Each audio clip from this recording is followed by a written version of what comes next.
네, 위기의 타이완, 미중 대결 구도 어디로 가는 걸까요? 당장 지금 들으신 것처럼 우리나라 항공기 운항도 차질을 빚기 시작했습니다. 시진핑 주석의 3년임 그리고 미국의 중간 선거를 앞두고 벌어지고 있는 미중 갈등 조금 더 자세하게 짚어보겠습니다.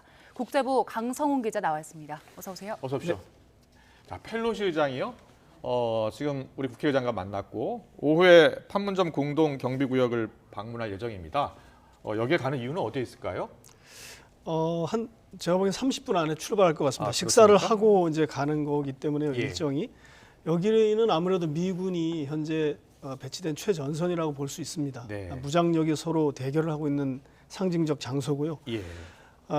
이걸 가면서 제가 생각난 말은 펠로시 의장이 어제 그 차이잉원 총통과 만난 자리에서 지금 세계는 민주주의 또는 독재 이 가운데 하나를 선택해야 하는 상황에 직면해 있다 이렇게 말했지 않습니까? 네. 이걸 딱 말을 들어보면 북한을 겨냥한 말일 수도 있습니다. 물론 그렇네요. 중국을 예. 겨냥한 말인데 판문점 JSA 구역을 간다고 하니까 거기에서 이제 그런 상징적인 장소에서 북한을 두고 할 말이 있지 않을까 이렇게 생각을 했고요. 예. 그러다 보면 뭐 그동안 펠로시 의장의 그 정치적 역정을 보면 북한 인권 문제를 제기할 수 있고요.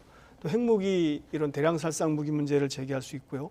동시에 뭐 한미 동맹을 굳건히 해야 된다라는 그런 메시지를 낼 수도 있는 그런 장소이기 때문에 가는 거로 생각이 됩니다. 네. 알겠습니다. 북한이 그 펠로시 의장의 타이완행을 두고서도 성명을 냈었는데 네. 이번 JSA 방문을 두고서도 입장을 좀 내겠네요. 글쎄요, 그거는 뭐 북한 상황을 좀 봐야 되는데 낼 수 있을 것 같습니다. 네. 그렇지만은 뭐 당장 낼지 아니면 내일쯤 낼지 북한이 이제 펠로시 의장의 타이완 방문도 비판하고 했기 때문에 그 이후 행보에 대해서도 코멘트를 할 수 있을 것 같습니다. 그렇군요. 워낙 그 입장이 서로 맞서다 보니까 네. 예. 그럴 것 같습니다. 알겠습니다. 네, 국제부 강성훈 기자는 바로 전 베이징 특파원을 지냈기 때문에 이 지금 미중 간 갈등 또 예. 타이완 문제를 좀 더 자세히 잘 알고 있을 것 같아서 여쭤볼 텐데요. 지금 일단 펠로시 의장이 타이완을 방문하고 떠난 직후에 군사훈련을 지금 하고 있는 거잖아요. 근데 네. 타이완을 거의 봉쇄하고 훈련을 하고 있다는데요. 네. 이게 어떤 훈련이고 그동안 이런 훈련을 한 적이 있었습니까? 제 기억에는 없었습니다. 그러나 그 이 봉쇄를 시도한다는 말은 계속 있었고요. 아, 다만 없었다는 것은 지금처럼 저렇게 6개 군사훈련구역을 설정해서 네. 이렇게 공표해서 여기를 비행을 금지시킨다라고 한 적은 없었던 것 같습니다. 그렇군요. 사실 이거는 가만히 보면 예. 이건 다른 나라에 이렇게 했다면 선전포고 수준입니다. 네. 그러니까요. 그 나라의 경제권을 끊겠다는 거고요. 네. 자세히 보시면 북쪽에 타이베이가 있죠. 예. 타이베이는 이 타이완의 수도입니다. 그렇습니다. 정치적 수도고 남부에 가오슝이라는 두 번째 도시가 있습니다. 네. 예. 이렇게 두 개의 도시 바로 앞에 저렇게 비행 금지 구역이 설정돼 있는 거죠. 저기 공항이 숭산공항이 바로 타이베이에 있거든요. 네. 그러니까 이 항공 노선을 바꿀 수밖에 없고 그렇군요. 남쪽을 보면 가오슝 아래 또 이렇게 턱 막고 있지 않습니까? 그러니까요. 네, 저렇게 됐기 때문에 저거는 사실은 어떤 제3의 국가라고 우리가 상정해 보면 전쟁하자는 얘기입니다. 실사격 훈련도 한다니까요. 실탄도 쏘고. 예. 타이완에서는 격분하고 있겠는데요. 그렇죠. 중국의 논리는 저게 중국 땅이니까 이렇게 생각하는 겁니다. 그래서 이렇게 설정을 했고 미리 뭐 이런 것이 예견이 됐죠, 사실. 근데 그보다는 좀 더 강도 높게 된 거고 예. 타이완 입장에서는 뭐 지금 전국이 비상사태일 테고요. 네. 전군이 지금 비상경계령일 겁니다. 저 정도 그렇군요. 상태면. 예, 예. 근데 앞에 우리 경제부 기자분도 전해주셨지만은 네. 항공 노선뿐만이 아닐 겁니다. 저기가 이제 그 상선 배들의 뱃길이기도 할 겁니다. 그렇죠. 그러면 이제 그것도 다 막히는 거고요. 예. 제가 이제 말씀드리고 싶은 거는 저기서 무슨 훈련을 할 것인가 이렇게 네. 좀 생각을 해보면 일반적으로 이제 중국 해군이 하는 훈련의 실탄 사격이라고 하면 이제 적 함정을 격침시키는 실탄 사격이 있을 수가 있고요. 함포 사격도 가능하겠죠. 그러니까요. 근데 일반적으로 타이완 주변이라고 하면 상륙 훈련을 할 수도 있습니다. 그러니까 저기서 만약에 해군 훈련이 진행됐다 하면 예. 상륙 훈련이고 상륙 훈련은 이제 뭐 육지에 올라가는 것이 상륙 훈련이지만 저 정도 근처에서 할 수 있는 것 중에 하나는 미국이나 타이완이 중국의 함정들의 접근을 막기 위해서 기뢰를 부설할 수가 있는데 기뢰 제거 훈련도 가능할 것 같고요. 그렇군요. 그리고 이제 상정해 볼 수 있는 거는 저것이 저런 지금 마찰이 미국 때문에 벌어진 거기 때문에 예. 미국이 접근할 수 있는 항로에 대한 대비 그런 것이 있을 겁니다. 그러니까 미국의 어떤 일단은 함정이 될 겁니다. 함정이 네. 들어오는 길목을 차단하는 연습 이런 것도 가능하고요.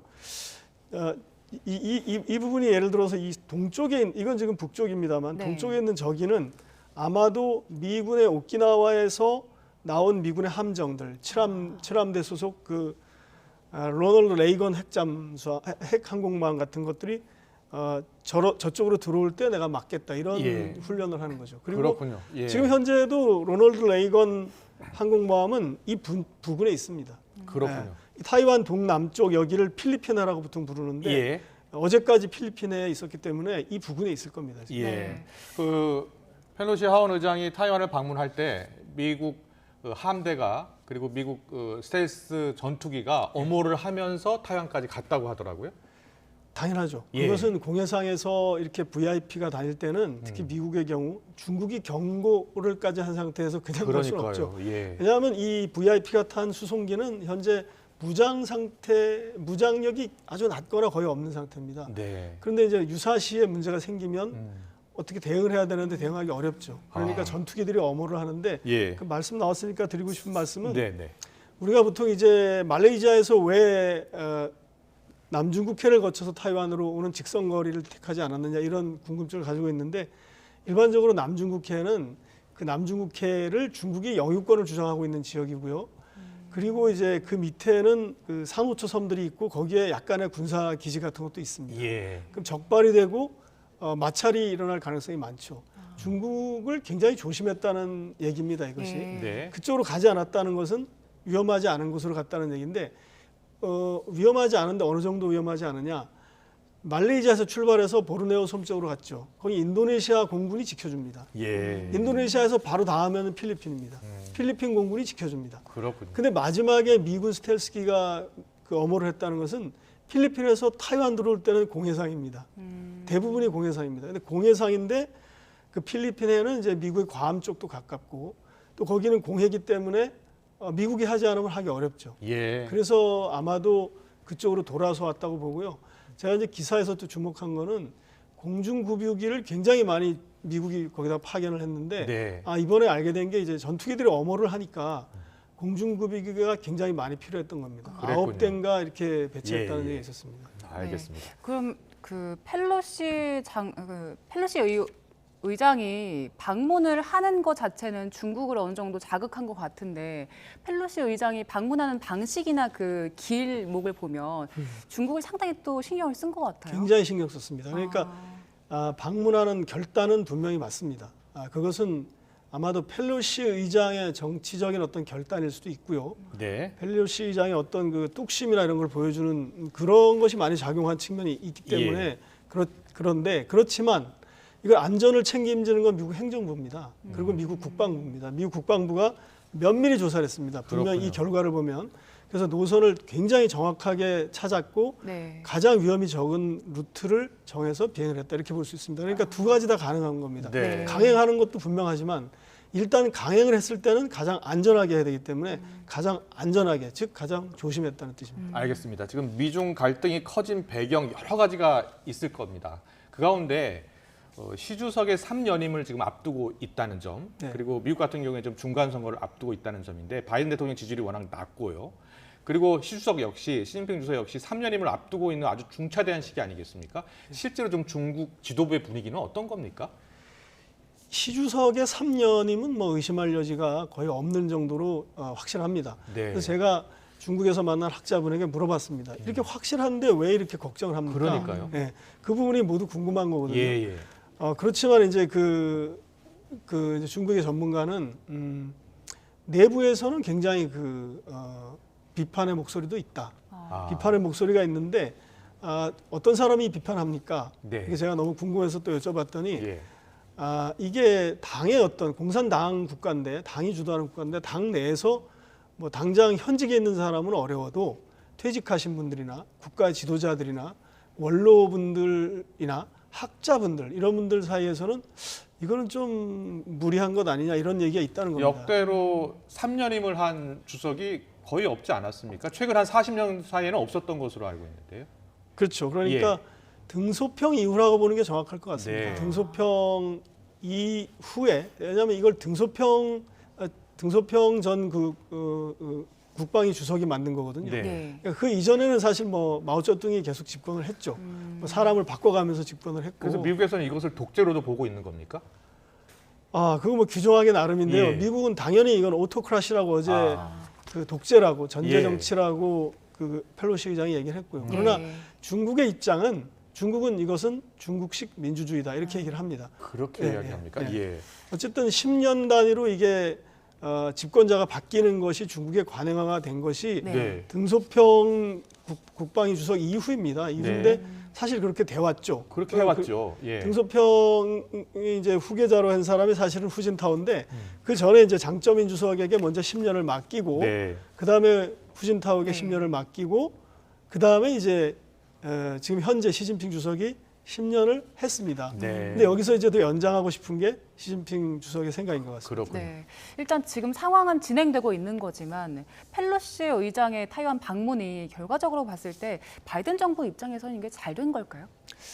굉장히 평가하기가 좀 약간 그 여러 양면적인 게 평가가 다 나오는 있습니다. 거죠. 예. 근데 제가 볼 때는 그 워싱턴 포스트가 평가를 굉장히 멋있게 잘했더라고요. 네. 외교 정책이라는 것은 높은 정책과 목표 이런 게 있어야 되지만 매우 시의적절해야 된다라는 아, 말을 했습니다. 예. 비판하기 위해서 꺼낸 말입니다. 그렇겠네요. 시의적절하지 않았다는 얘기입니다.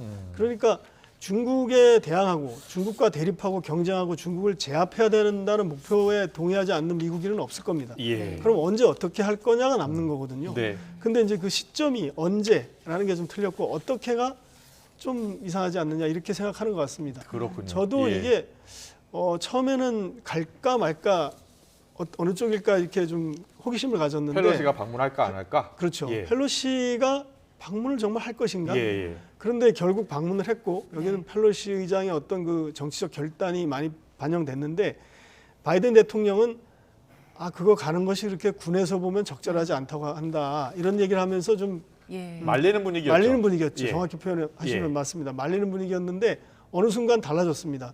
이게 간다면 분명히 가는 쪽으로 안전하게 가는 게 미국 행정부의 목표다. 이런 식으로 좀 바뀐 것 같습니다. 네, 3년 동안 특파하셨으니까 간단하게 하나만 물어볼게요. 이 미중 갈등이 좀 다시 잦아들겠습니까? 아니면 더 벌어지겠습니까? 벌어질 것 같습니다. 아. 잦아들 가능성은 많지 않습니다. 네. 전에 그 바이든 대통령 취임 이후에 토니 블링컨 장관이 중국에 대해서 몇 번 정책적 입장을 발표했습니다. 예, 예. 가장 이제 분명하게 나온 거는 미국은 중국과 협력할 것은 협력하고 네. 경쟁할 것은 경쟁하고 마지막이 중요합니다. 컨프렌테이션 대치하고 대립하고 충돌할 건 하겠다라는 뜻입니다. 네. 타이완 문제는 사실 타이완 관계법이라는 것과 하나의 중국 원칙 이 두 가지를 다 미국이 가지고 있는데 네. 그 가운데서 왔다 갔다 했습니다. 예. 모호한 정책도 취하고 그러나 지금은 타이완 관계법에 더 무게를 두고 네. 중국을 강하게 밀어붙이는 거고요. 이런 구조적인 경쟁과 갈등은 앞서 그 토니 블링컨 국무장관의 얘기도 전했지만 협력과 경쟁 그리고 또 나가선 대결까지 할 수 있다라는 거기 때문에 굉장히 이런 현재 이 갈등은 구조적 갈등이라고 볼 수 있습니다. 알겠습니다. 오늘 말씀 잘 들었습니다. 지금까지 국제부 강성훈 기자와 함께했습니다. 고맙습니다. 네,